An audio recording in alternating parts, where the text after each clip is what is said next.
Hi everybody, and welcome to your Quick Fix Tip of the Week. As you can see, this is our first session outside, so it feels really good to be out on the practice tee here, to finally bring you a quick fix tip of the week from a little bit more of a familiar face and a little bit more of a familiar setting back here in the practice facility. So this week's tip of the week, we are going to focus on the club face. As many of you probably know, the club face is responsible for roughly 70% of the directionality of the golf shot. So when it comes down to it, whether or not that club face is square, closed, or open, again, is going to account for 70% of the overall direction. That's both your starting line, okay, whether it starts on your target line to the left or to the right, and it also is responsible for the curvature of the golf shot.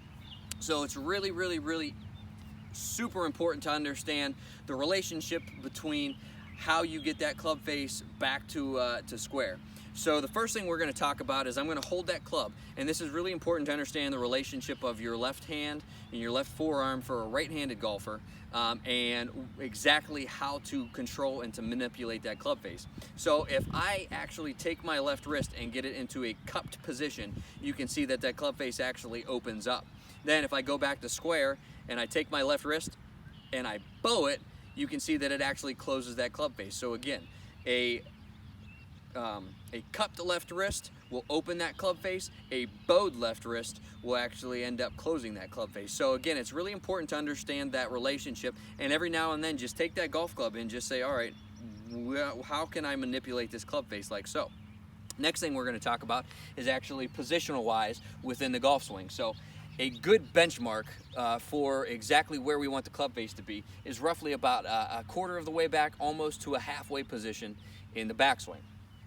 When we take that golf club back, we don't want to see two things. We don't want to see that golf club in this position where it's actually what we call laid off or open and actually kind of pointing away and behind our body. The other thing that we don't want to see is we don't want to see it completely in this position where you can see it's parallel to the ground. That would be a very shut position, which is usually going to result in a hook and or a shot that goes directly to the left. So the position that we like to see at the quarter mark is roughly right about here. So you can see that club face is more in a perpendicular position to the ground, and it's straight up and down towards the sky.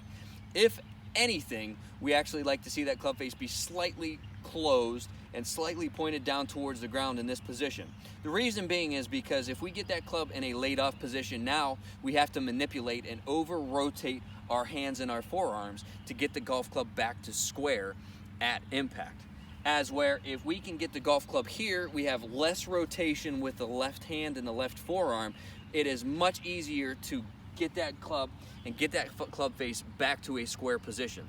So again, just to recap, don't be afraid to take your right hand off the golf club for right-handed players and actually start to manipulate that club face with your left hand and your left forearm and see what the relationship does. So that way you have a better understanding of exactly how that club face is open or closed. And then again, at the quarter mark, maybe halfway mark, we want to see that golf club be more in this position and right here, so that way we don't have to over rotate and over manipulate the club face to actually get that golf club back to square at impact.